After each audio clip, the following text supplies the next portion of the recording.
this poor radio.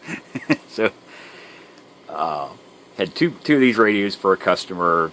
Did a separate video on them, so that'd be titled something like Telsat SSB 140s, like restoring a parts radio, because one of them was a parts radio. But this was the one that actually worked.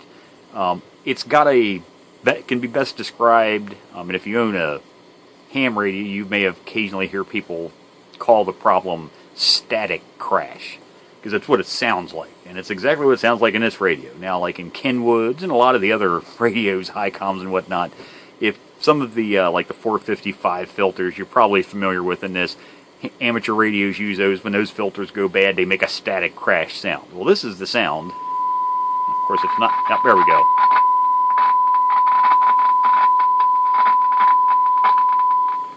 Now, if I disconnect the signal generator, you really don't notice anything, but if you do turn the volume up about 3/4 of the way with no input, you can still kind of hear something there in a background noise, so it seems to be there all the time. And actually, the more signal that you put into the radio, the louder that static crash sound gets. Now, trying to track it down. Yeah, it's one of those... trying to track down a noise problem can sometimes be very easy, and other times, in the case of this one, can be a pain in the hoo-ha. Easiest thing to do is have an antique, and that antique is a signal tracer. Why I have that old tube-type signal tracer on my bench. It's a very handy item for tracing audio and RF signals. So it just has a probe here, and you can just hear, if you hear that hum, that's actually coming out of the speaker right there. So and if I touch this, it's going to get really loud, so you might want to turn your volume down for a second, because I've got the sensitivity turned up really high. And you can see the eye tube over there closing. So, but it's very, very, very sensitive. And the nice thing about these style signal tracers is, you can just hear, just getting my hand close to it, they're very sensitive. But that's what makes them great for tracing signals. They have a very high impedance because they work, it's vacuum tube operated. It's one advantage vacuum tubes have over solid state components is extremely high impedance, input impedance on the same thing with vacuum tube voltmeters. Have really nice high input impedance. So it doesn't affect the circuit that you're probing, doesn't draw it down, doesn't apply a really excessive load to it. And unlike trying to trace little tiny signals with something like an oscilloscope, you eventually get to the point where you just can't see the signal with a scope. I'm sure some of the ultra uber expensive, $100,000 Agilent or maybe a Roden Schwartz scope might be able to signal trace down into the microvolts, but your standard scopes, yeah, they don't go down into the microvolt range. Usually you're looking at 10, 20 millivolts per division or something like that. Even this one, you can actually turn it down to, I think, 500 microvolts, I think. But it gets so noisy, and it's still, if you're dealing with signals, like a radio can pick up signals at like 0.1 microvolts. Well, you're definitely never going to see that on a scope, especially if it only has a resolution in the hundreds of microvolts, and you're dealing with a decimal point, fraction of a microvolt. So signal tracers are really handy for that, because this one actually goes up to 1,000 times amplification. So what I want to do is, and it's actually, I think I may have found the bad part. I think it may be the 2SC 710. Get it to focus on that. Man, too much background. Ah, heck with it. That's a brand new one. I'm going to stick it in. But in the case of this one, I thought at first maybe it was the audio circuit. Probed at the audio amplifier. I have that exact same noise at the input and the output of the audio amp IC. I then just really quick went to in the IF section, checked at one of the IF tuning cans there. The noise was present there. So if it's there, yeah, that pretty much eliminates the audio amp circuit, because it hasn't even been demodulated completely yet to be put into the audio circuit. So what's really strange is it's everywhere. Basically, with the exception of the input right here at the antenna connector. Once you get into this radio, that noise is just, it seems to be everywhere. It's just, right at the beginning of the receiver circuit. It's there. Now, it's not in transmit. This is only in receive. At least I have not experienced it in transmit yet. So the whole key to using one of these things is, for starters, start off with a fairly low gain. There's a gain knob on that one right there. Just set the gain low, because you don't want to blow yourself out of the chair with the speaker, because they can get really loud. You have to keep turning the gain down the farther along in a circuit, especially if it's something that's being amplified in several different places. So I can get rid of that probe. It gets amplified several times. As you go through that amplifier stages, you'll need to turn the gain down on your signal tracer. So what I'm doing here is I actually started, kind of up here in the, it's out of camera view. I'm going to hold this up and point at the same time. I started over here, had the noise work my way back through, and I have noise all the way back to here. The first 27 megahertz tunable transformer. So this is your first RF amp. So these are basically the diodes that prevent you from blowing what they call the front end out of your radio. So you can see there's two diodes there back to back to ground. So if a signal comes in from the antenna, because that's the only thing before this point here. You've got a DC blocking capacitor here, and if you come down, follow that line over, down, I'm going to run out of camera room here, down and over, connects right here, and you can see it comes through the trap circuit, and there's the antenna. So that's where your transmit power comes in from over this way. Transmit power would come in, go out to the antenna, and in receive, your signal comes in this way, follows that trace up, and enters right here. And this is where you start the IF stages. So I have the noise here at this transformer. So what the heck? You would think, yeah, you can understand a ceramic filter, crystal filter. That's the thing, it's an AM and sideband. So that kind of eliminates a lot of the filtering networks. And it actually really narrows down how much of that circuit can be causing it, because it's obviously before your received signal splits off for either AM or sideband. So, but if I check at those transformer cans, and let's see, 7 is right down. So actually, if we start up at the top here,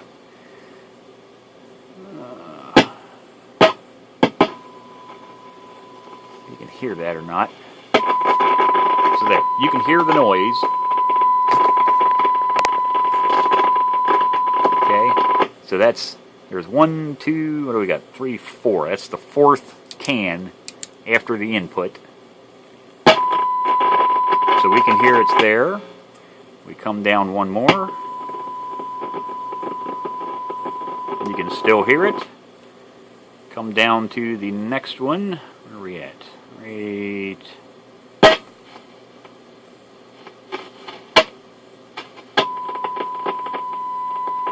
You can hear it there. And if we come down to the first one, now the signal's really low here, but you can hear it at the input. So that right there, that point I'm touching, is T7. That's the first transformer before the first RF amp. Now, I have a suspicion it may be this RF amp. The reason I say that is it's really, really loud. Trying to look around the camera here. Does it help if I swung this back around? Let's see, there's a transformer. Yeah, it's this terminal, and this terminal. Is that transistor?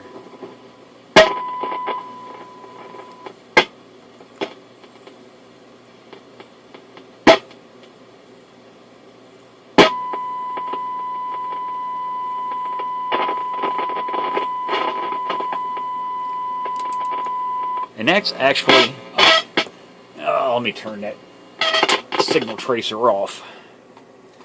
It really the signal is really, or that static sound is just really strong right there. It's obviously working. It's amplifying the signal. It's louder at the output than it is the input of the transistor. But by the same token, the signal, the static seems louder here than it does in later stages. So I suspect, just a guess, that the problem is there. Now, I actually should have started off. I guarantee you it is not the power supply. I guarantee you it's not noise by the signal generator. It's not noise from any equipment. It's not a lightning storm. I can hook the other radio, because like I say, customer sent 2 of these. I can set them side by side. Hook the other one up, dead quiet. Disconnect the power cord and hook it up to this one. Disconnect the signal generator and hook it up to this one. You got the noise. So yeah, it's not anything here. It has to be inside the radio. And I know it's not the AC power supply in the radio, because right now this is actually running off an external power supply. And I do that just to be safe. That way I don't have to worry about dealing with 120 volts. Actually, just out of camera view, the 120 volts down here around the power sockets. You know, if I were to accidentally touch something down here, I don't have to worry about getting electrocuted. But yeah, so I want to try replacing that transistor. I really think that might be the problem. There's no guarantees, and that's the problem with trying to signal trace a lot of times. Odd noise problems like this, you can end up with stuff that's it's just not easy to diagnose. And you just have to take a best guess and go for it. I got my finger on the other side so it doesn't fall out. And I have to find them again. So that was this one.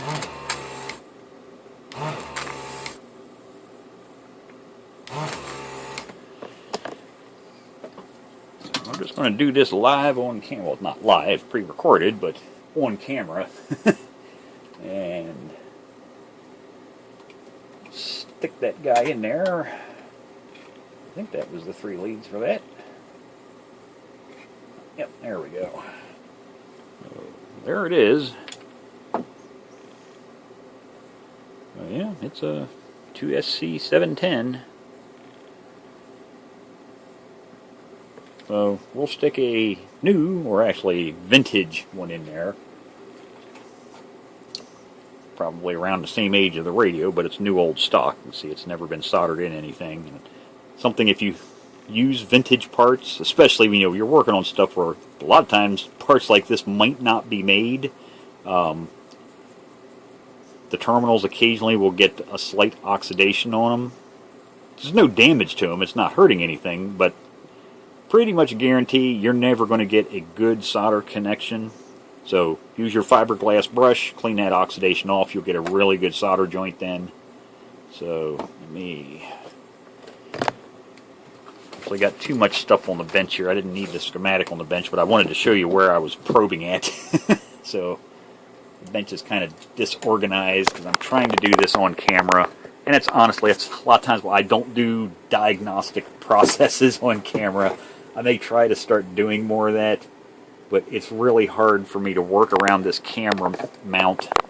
I need to come up with some new system here for that.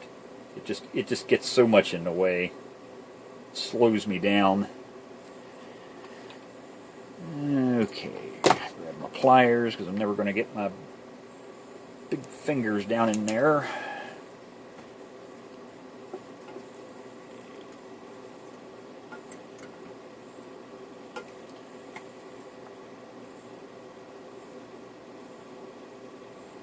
Okay, so we got the new one stuffed in the hole right there.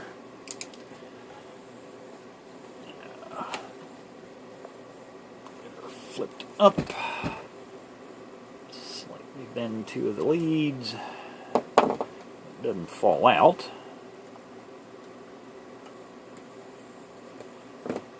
So disconnect the power cord there. Oh, why don't we just use this little handy guy? I've actually really started to appreciate using this little soldering iron. Doesn't take long for it to heat up. And of course, anytime I'm working on old stuff, flux. Can never have too much flux. Key to a good solder joint. And we'll just use this little guy to solder our new transistor in.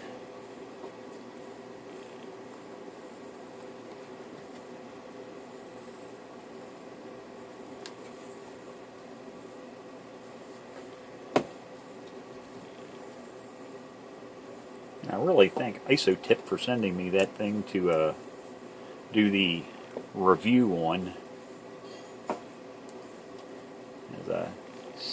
Which I hope I get that video uploaded. I'll remember to upload that video before I'd upload this one.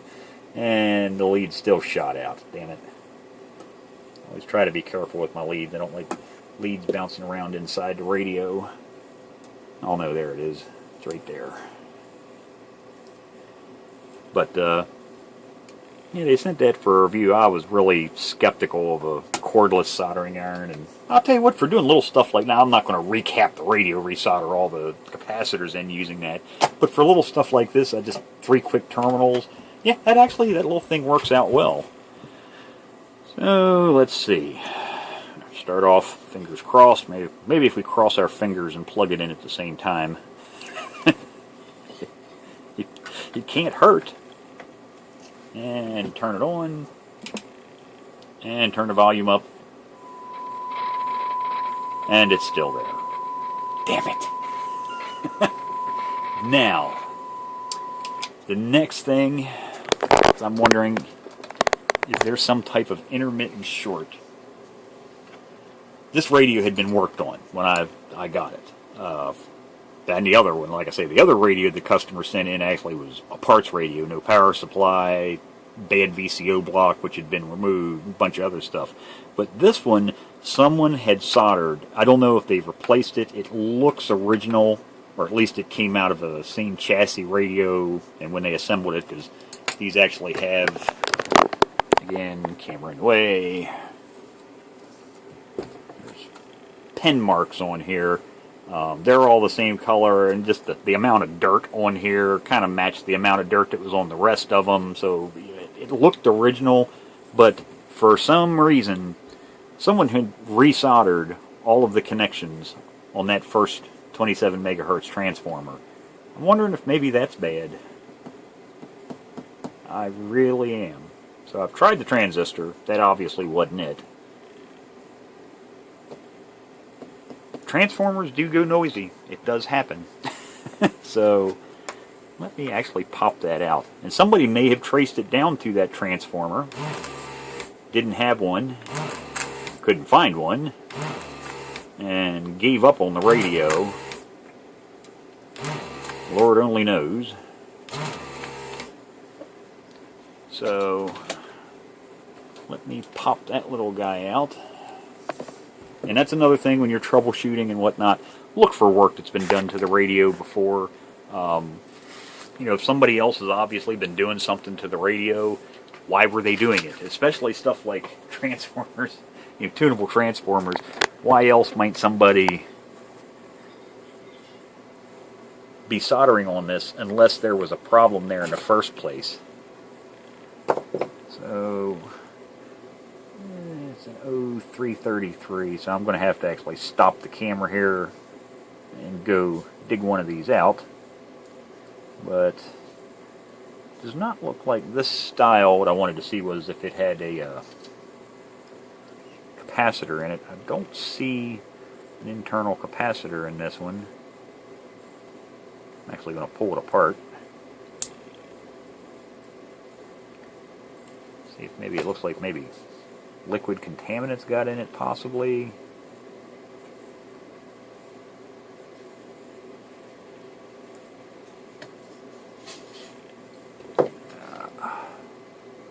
Trying to get these apart without ripping all the pins out, tearing all the wires off. Because if I stick another one in and it does the same thing, I don't want to destroy this one, because then this one will become, I'll just put this one into, and I just ripped a pin out.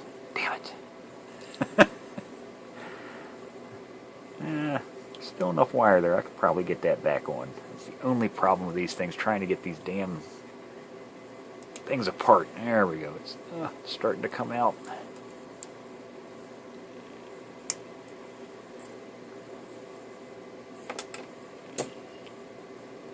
So this one actually has, this is actually kind of an oddball transformer. So you can see it has a big hole in the top, but it has the small core in there, but it does have an external ferrite that goes along on the outside as well. Kind of interesting. I don't know if I've ever actually removed one that looked like that internally. So, yeah, next thing for me to do is that's why I hold this up here to my eyes, and it doesn't look like it overheated, because I have seen that happen before as well. People will be working on a radio, they'll get a solder blob, will land on a trace, it'll short out 2 traces, and a lot of times these transformers, you know, in receiver circuits, transmitter circuits, whatnot, they have DC voltage on them. And if you dead short, you know, one side, the opposite side of that trace, you know, voltage is applied on one side, and you dead short the other side to ground or to another circuit that's at a really low, you know, lower potential than this is, you can easily, I've seen these things melt down before, but this one looks fine. It just seems so much like that's where the noise is coming from. It's right there at the beginning stages. So let me go dig another one of these out of the parts vault. We'll get her stuck in there, and I shall return. Okay, so here's the old one still laying down here, and here's our one that was extracted at some point in time from another old radio, parts chassis.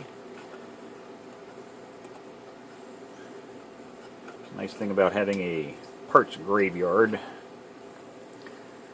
So, everything's unplugged. Just keep all the wires out of the way.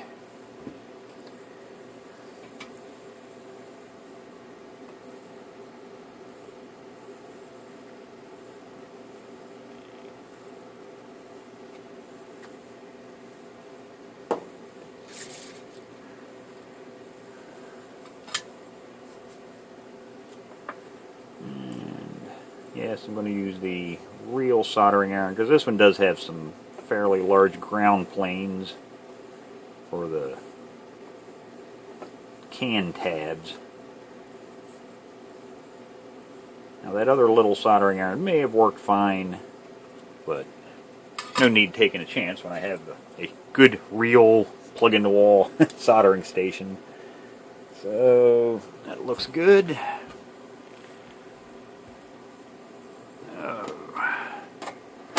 Again, fingers crossed. If this isn't it, oh man, I'm really going to have my work cut out for me. Noise is getting injected into this thing at some point.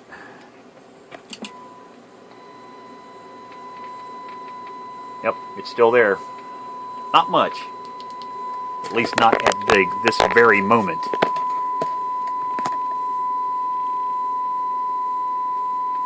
Yeah, I hear it a little bit. Yep, there it's coming.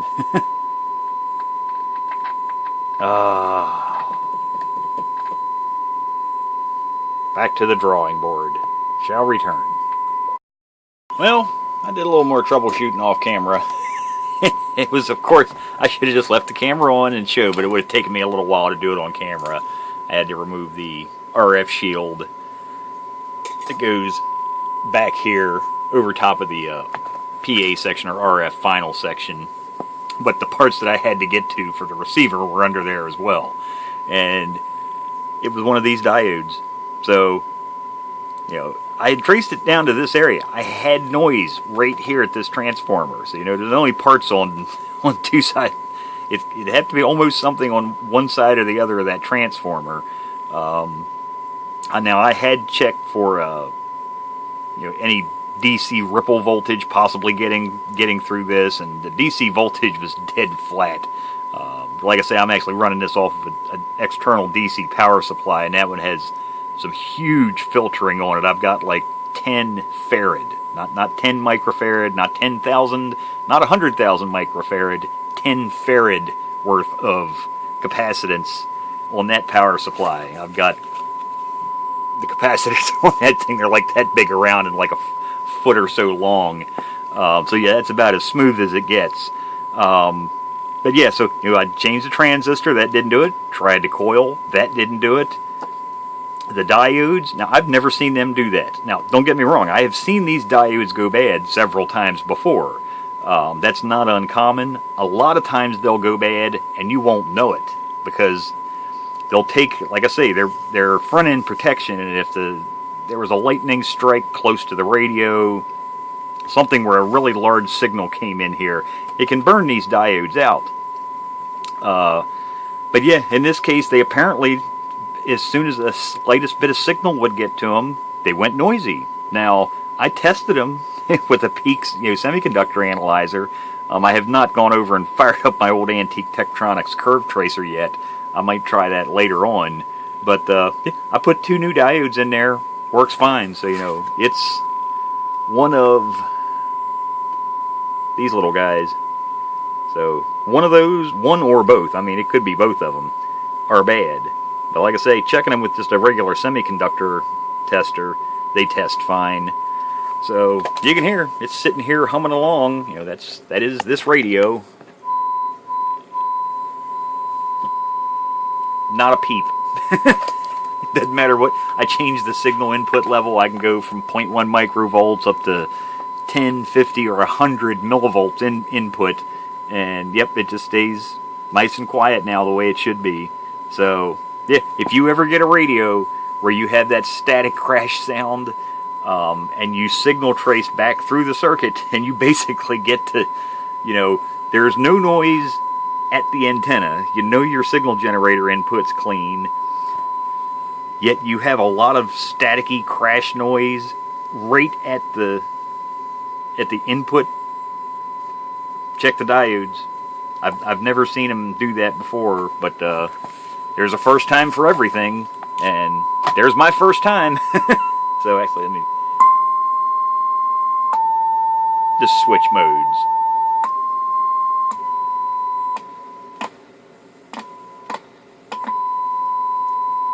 Yeah, it's actually, there's a little bit, if I turn the volume up, you can hear the signal a little bit. That's because I'm pumping 50 millivolts into this thing. That's actually really good channel rejection, adjacent channel rejection.